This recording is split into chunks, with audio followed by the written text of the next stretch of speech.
नमस्कार, जनता टीवी के खास कार्यक्रम अहोई अष्टमी पूजा और शुभ मुहूर्त में आप सभी का स्वागत है। आपके साथ मैं हूं अंजलि भंडारी।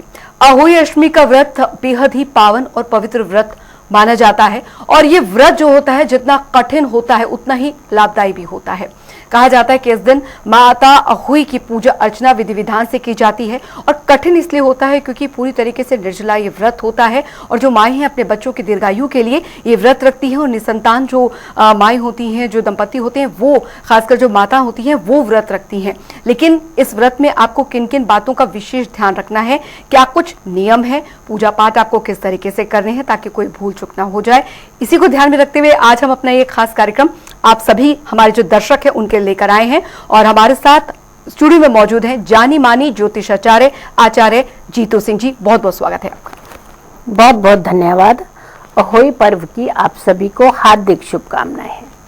बिल्कुल, तो चलिए अपने कार्यक्रम को बिना देर के शुरुआत करते हैं और कार्यक्रम में आज हम बात हर उस पहलू की करेंगे जो कि इस व्रत को पूर्ण करने में, सही तरीके से पूर्ण करने में आपकी मदद करेगा। चलिए शुरू करते हैं।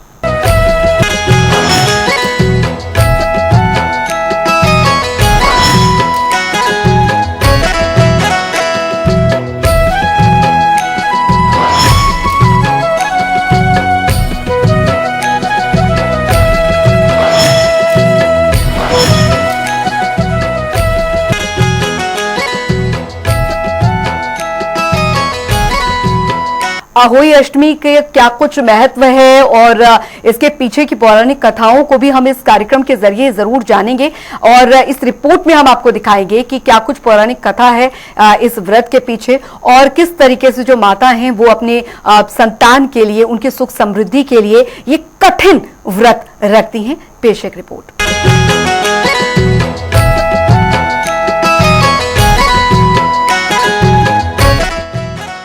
अहोई अष्टमी का व्रत संतान की लंबी आयु और खुशहाल जीवन की कामना के लिए रखा जाता है। संतान की चाह रखने वाले लोगों के लिए भी ये व्रत उत्तम माना गया है।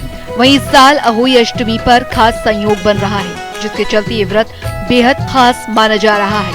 अहोई अष्टमी का व्रत जो संतान की लंबी आयु और सुख सौभाग्य के लिए सबसे उत्तम माना जाता है। संतान की चाह रखने वाली महिलाओं के लिए भी ये व्रत शुभ फल देने वाला बताया गया है। ये व्रत हर साल कार्तिक मास की कृष्ण पक्ष की अष्टमी तिथि को रखा जाता है। इस साल अहोई अष्टमी का पर्व बेहद खास होने वाला है क्योंकि इस दिन मान्यता है कि इस शुभ योग में व्रत रखने से व्रत का फल दुगना हो जाता है। अहोई अष्टमी के दिन निर्जला व्रत रखा जाता है और तारों को अर्घ देने के बाद ही व्रत खोला जाता है। धार्मिक मान्यताओं के अनुसार अहोई अष्टमी का व्रत बेहद ही खास होता है।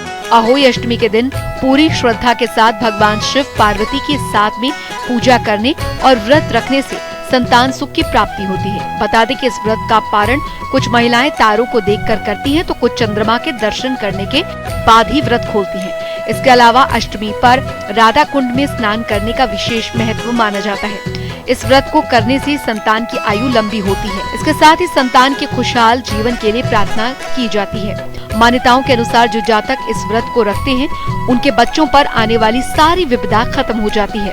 अहोई अष्टमी का व्रत रखने से संतान प्राप्ति की इच्छा भी पूरी होती है।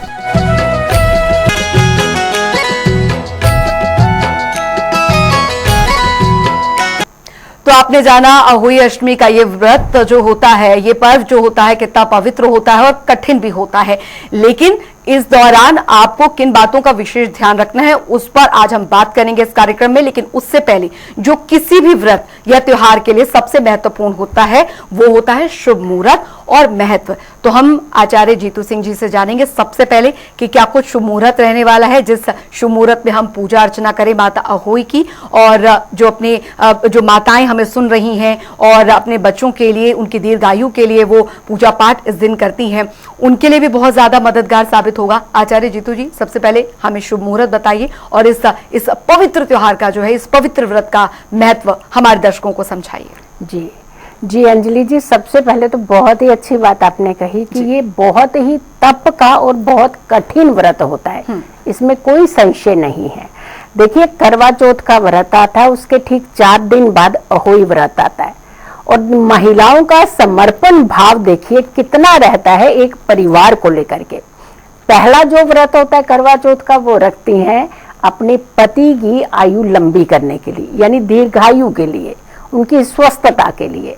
और जो दूसरा व्रत आता है वो भी उतना ही कठिन है, वो रखती हैं संतान के लिए, संतान की उत्पत्ति के लिए, संतान की वृद्धि के लिए, उनकी स्वस्थता के लिए, उनके जीवन को सफल बनाने के लिए।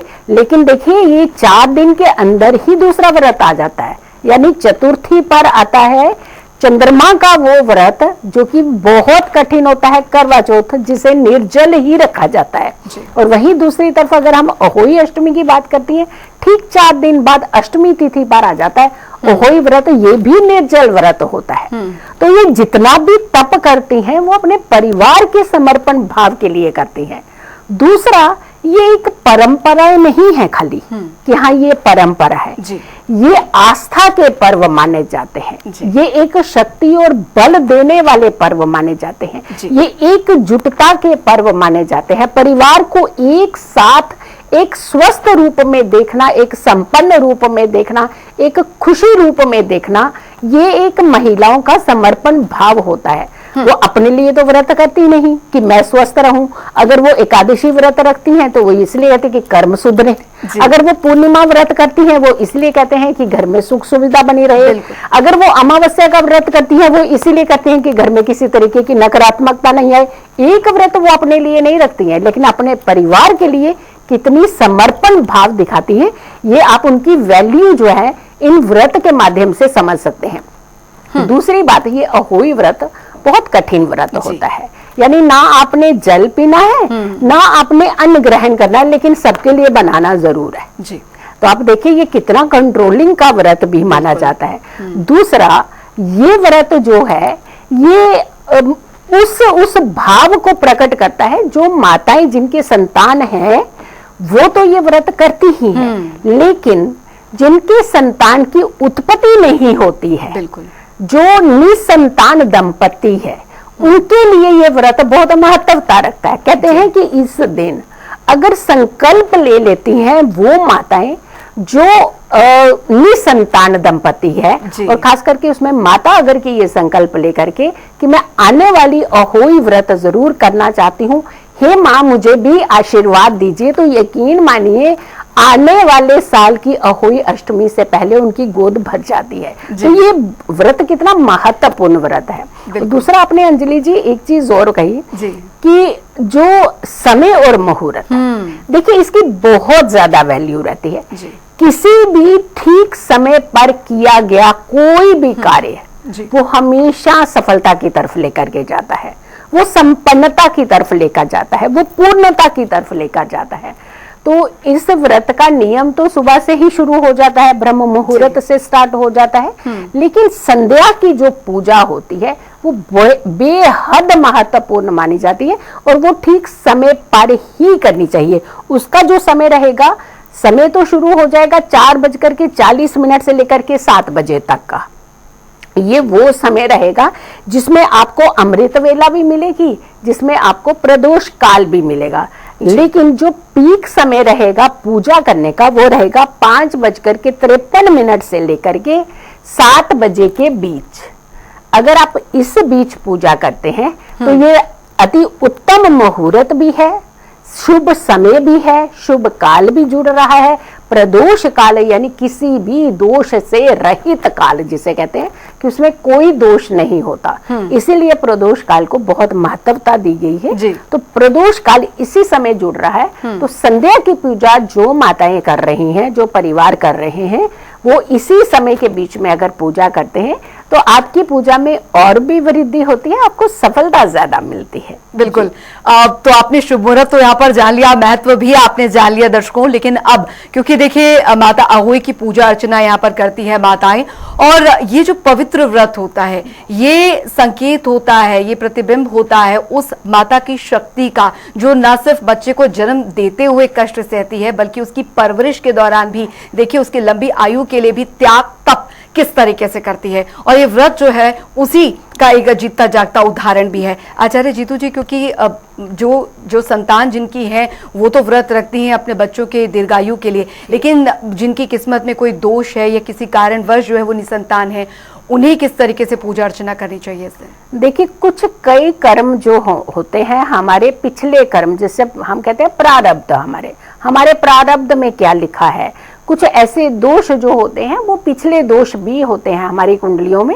लेकिन किसी भी तरीके के कहते हैं कि कोई दोष अगर है आपकी कुंडली के अंदर, निसंतान दंपति का अगर कोई दोष है आपकी कुंडली के अंदर, तो आप भगवान की आस्था से बढ़कर के कोई भी चीज नहीं बनी हुई जी। उपाय भी कई बार कहते हैं कि अगर आप ये भाव रख करके करते हैं कि मेरा भला होना है या नहीं होना है, तो वहां कहीं ना कहीं ना की गुंजाइश आ जाती है। लेकिन जब आप पूरा समर्पण भाव रख करके किसी भी पूजा को, किसी भी आस्था के पर्व को मनाते हैं, किसी भी व्रत को करते हैं या संकल्प लेते हैं, तो वो पूर्ण होने की गुंजाइश जो है वो बढ़ जाती है उसमें।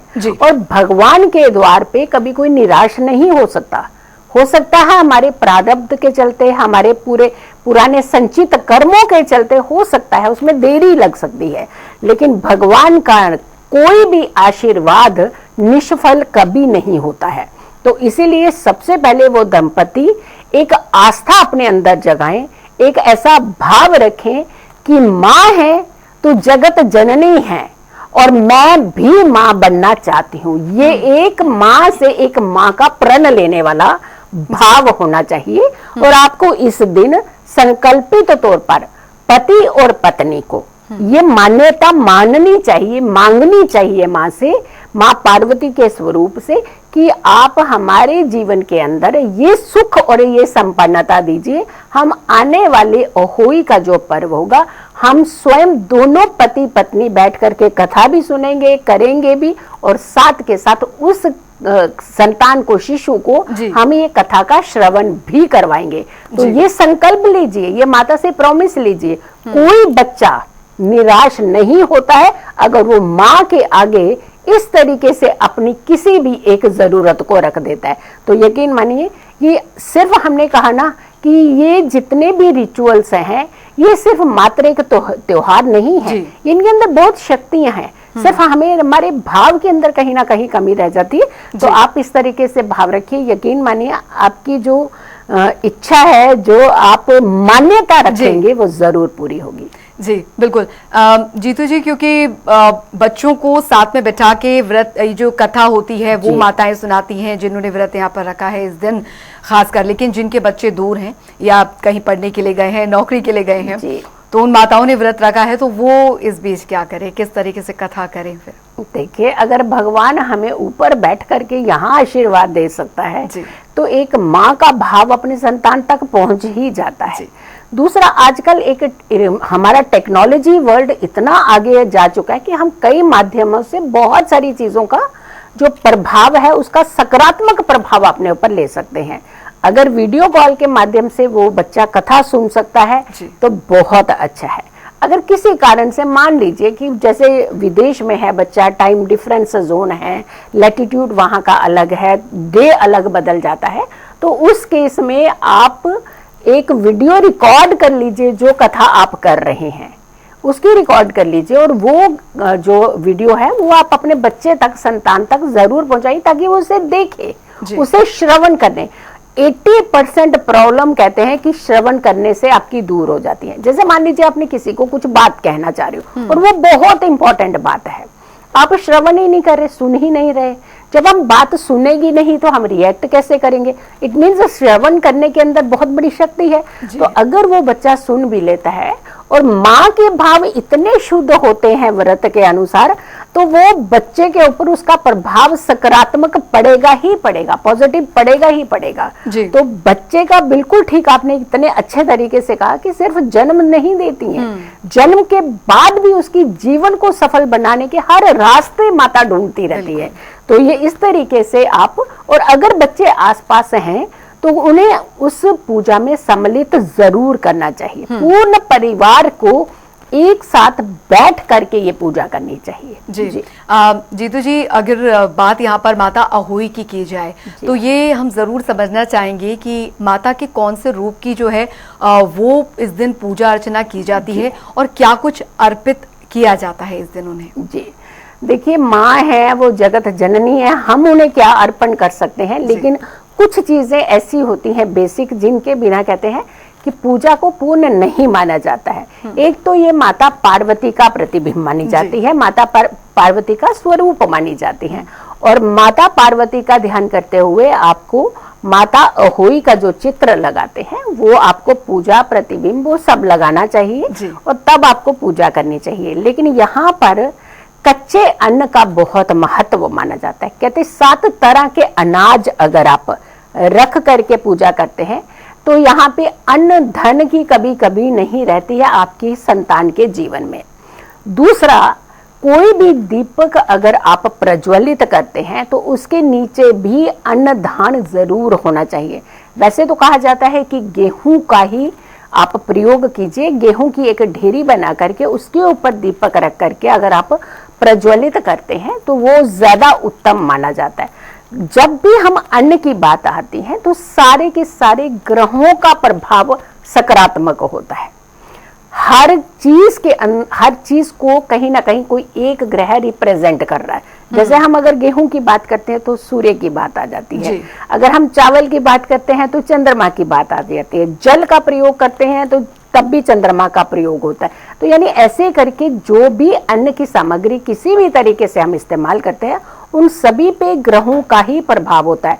तो पूरे के पूरे 7 ग्रह जो जिसको हम पूर्ण ग्रह की भूमिका निभाते हैं और 2 शैडो प्लैनेट टोटल 9 में माने जाते हैं, क्योंकि उनको भी राहु और केतु को भी ग्रहों में सिर्फ स्थान मिला है। वो ग्रहण को पूरे ग्रह को पॉजिटिविटी उसको कोई राशि नहीं मिली है, लेकिन उसको ग्रहों के अंदर एक भूमिका मिली है। तो सारे ग्रह निर्धारित जो होते हैं और बहुत अच्छी तरह से कंट्रोल होते हैं और किसी भी तरीके की नकारात्मकता जो है वो आपके जीवन में नहीं पड़ती है। संगाड़े का इस्तेमाल किया जाता है, कुछ लोग मूली का प्रयोग करते हैं, मूली भी चढ़ाई जाती है, गन्ना चढ़ाया जाता है, यानी ऐसी चीजें जो है। लेकिन मिष्ठान जरूर चढ़ाया जाता है। बाकी आपकी श्रद्धा है, पंचमेवा भी बहुत सारे लोग चढ़ाते हैं। इस समय सीरा जरूर बनाया जाता है, जिसे हम हलवा कहते हैं, हलवा चढ़ाया जाता है, पूरी चढ़ाई जाती है, यानी कई तरह के पकवान जो हैं वो भी इसमें चढ़ाए जाते हैं।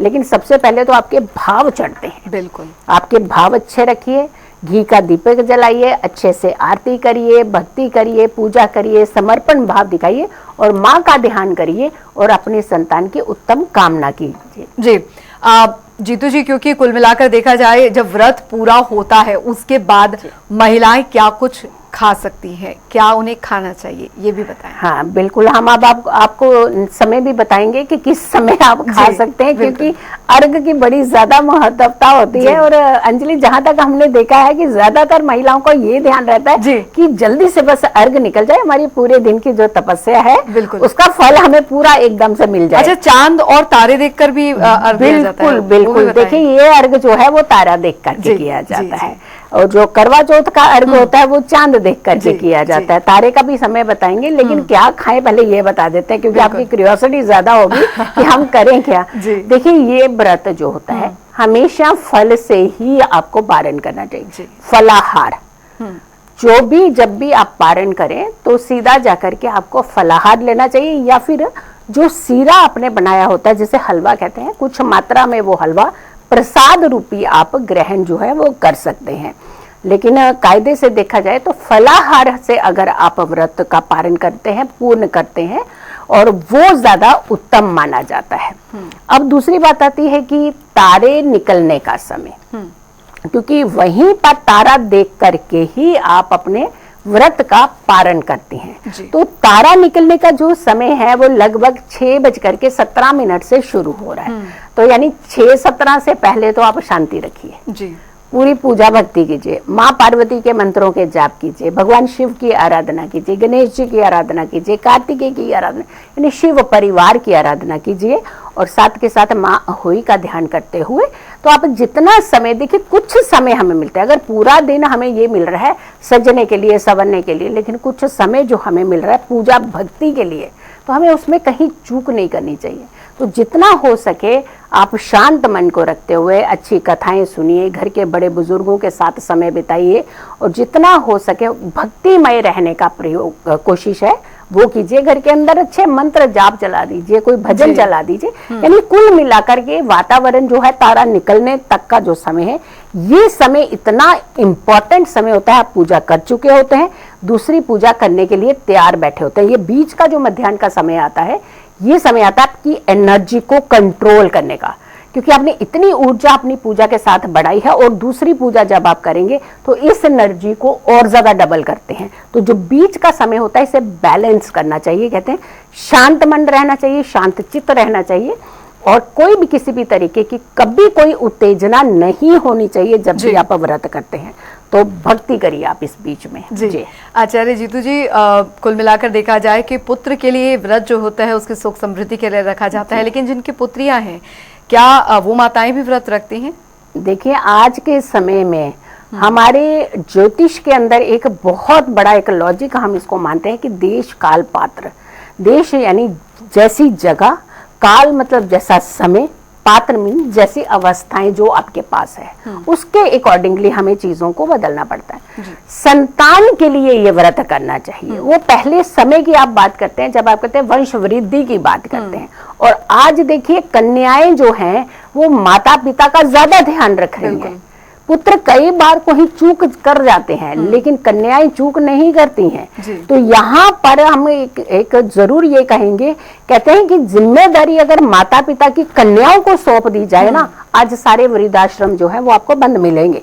यहाँ कोई आपको कोई माता पिता वृद्धाश्रम में नहीं देखने को मिलेंगे। तो यानी कन्याओं के अंदर एक ऐसा भाव समर्पण होता है।